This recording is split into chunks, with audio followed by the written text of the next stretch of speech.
തളാങ്ക് the തളാങ്ക് തളാങ്ക് കിടക്ക് തരികിടതും തരികിടതും കിടക്ക് തരികിടതും തരികിടതും കിടക്ക് തരികിടതും തരികിടതും തത്തി തളാങ്ക് ദി തളാങ്ക് തളാങ്ക് കിടക്ക് തരികിടതും തരികിടതും കിടക്ക് തരികിടതും തരികിടതും കിടക്ക് തരികിടതും തരികിടതും തത്തി തളാങ്ക് ദി തളാങ്ക് തളാങ്ക് കിടക്ക് തരികിടതും തരികിടതും കിടക്ക് തരികിടതും തരികിടതും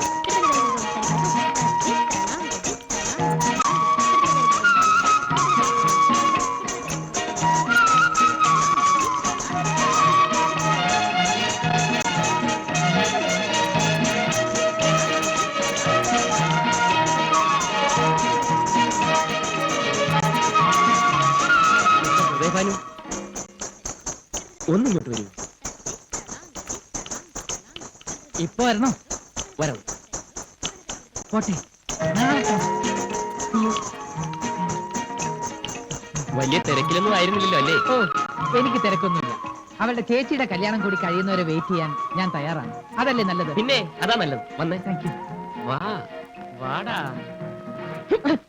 നിനക്ക് വന്ന് ഊളത്തരം കാണിക്കാനുള്ള സ്ഥലമല്ല എന്റെ വീട്. ഊളത്തരോ? ശാസ്ത്രീയ നൃത്തമാണോ ഊളത്തരം? ശാസ്ത്രീയ നൃത്തം ഇവിടെ അപ്പുറത്ത് താമസിക്കുന്ന എന്റെ ഭാര്യയുടെ അനിയത്തി വരാ. അല്ലാതെ ലേഡീസ് ഹോസ്റ്റലിലെ അന്തേവാസികളൊന്നുമില്ല നിനക്ക് ഇവിടെ ഒന്ന് ക്യാമറ കാണിക്കാൻ. ഓഹോ, നിന്റെ ഭാര്യയുടെ അനിയത്തിമാരാണല്ലേ?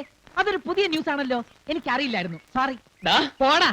അവര് നിന്റെ ഭാര്യയുടെ അനിയത്തിമാരാണെങ്കിൽ അതിലൊരെണ്ണം എന്റെ ഭാര്യയാകാൻ പോകുന്ന പെണ്ണ.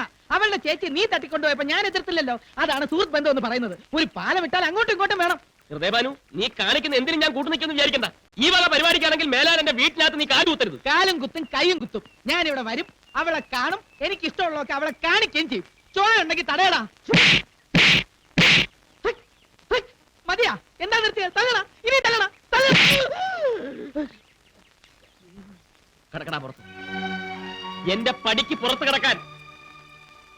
പാലം കടക്കോളം നാരായണ, പാലം കടന്നപ്പോ കൂരായണ അല്ലേ? അതേടാ, കൂരായണ തന്നെ. എന്റെ നെഞ്ചത്ത് ചവിട്ടിക്കൊണ്ട് ഈ പാലം കിടക്കാമെന്ന് നീ വിചാരിക്കണ്ട. ഇറങ്ങണം, പുറത്തിറങ്ങണം. അയാള് ഹിറ്റ്ലർ ആണെങ്കിൽ നീ ബ്രൂട്ടസ് ആണ. ചതിയാ. നീ കണ്ടോ? അവരുടെ കഴുത്തിൽ മാലയിട്ടോണ്ട് ഞാനും നിന്റെ പടിക്ക് മുന്നിൽ വന്നിറങ്ങൂടാ ടാക്സിക്കാരില്. അന്ന് നീയും വരണം കൊടുവാളും കൊണ്ട് ഞങ്ങളെ കൊല്ലാൻ. അങ്ങനെ പോവില്ലടാ ഞാൻ. വരും, വീണ്ടും വരും. അതുവരെ ഗുഡ് ബൈ. പട്ടി. മേനോൻ ചേട്ടൻ എന്തിനാ ഇങ്ങനെ വിഷമിച്ചിരിക്കുന്നേ? മകളുടെ കാര്യം ആലോചിച്ചിട്ടാണെങ്കിൽ അതൊന്നും ഒരു പ്രശ്നമല്ല എന്ന് പറഞ്ഞില്ലേ? ഓരോരുത്തരുടെ കൂടെ ഒളിച്ചോടി പോയവരെ പോലും പിടിച്ചുകൊണ്ടൊന്ന് വേറെ കല്യാണം കഴിപ്പിച്ച് അയക്കുന്നില്ലേ?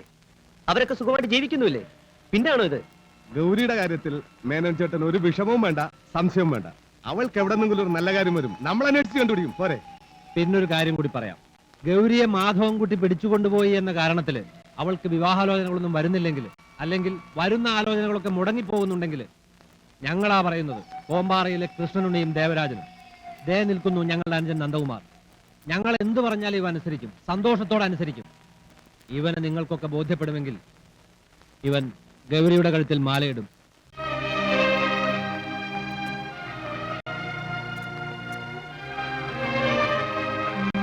മതി, ഈ കാര്യം തന്നെ മതി.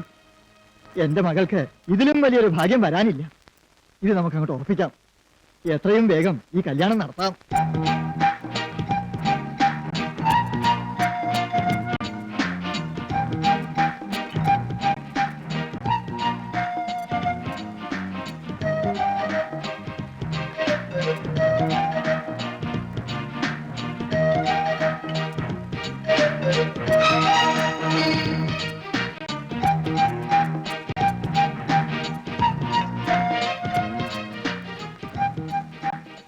ഗൗരി എന്താ ഇങ്ങനെ അകന്നു മാറി നിൽക്കണേ? വന്നേ, ഇങ്ങോട്ട് വന്നിരിക്കേ. ഇങ്ങ് വാ എന്റെ ഗൗരി. നിന്നെ എല്ലാവരും നല്ലോണം ഒന്ന് കണ്ടോട്ടെ.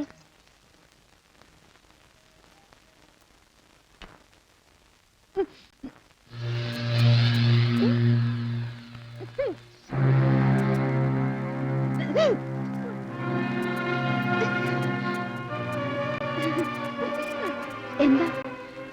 ഒന്നുമില്ല. എന്താ കുട്ടിക്ക്? എന്താ ഗൗരി? എന്താ മോളെ?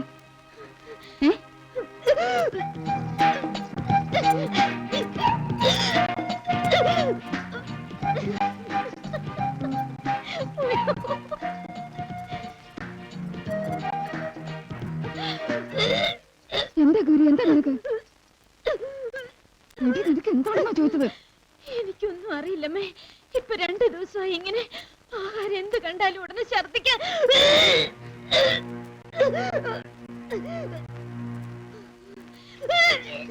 ഒന്നുമില്ല, അവൾ ഇന്ന് രാവിലെ ഇത്തിരി ചക്കപ്പുഴുക്ക് കഴിച്ചു, അതിന്റെയാ. അതിന്റെ ഒന്നും അല്ലമ്മേ. അയ്യോ, അന്ന് മാധവേട്ടൻ എന്നെ പിടിച്ചോണ്ട് പോയില്ലേ, അന്ന്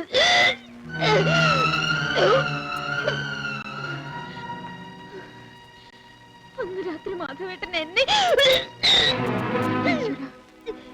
ഞാൻ എന്താ കേൾക്കുന്നത്?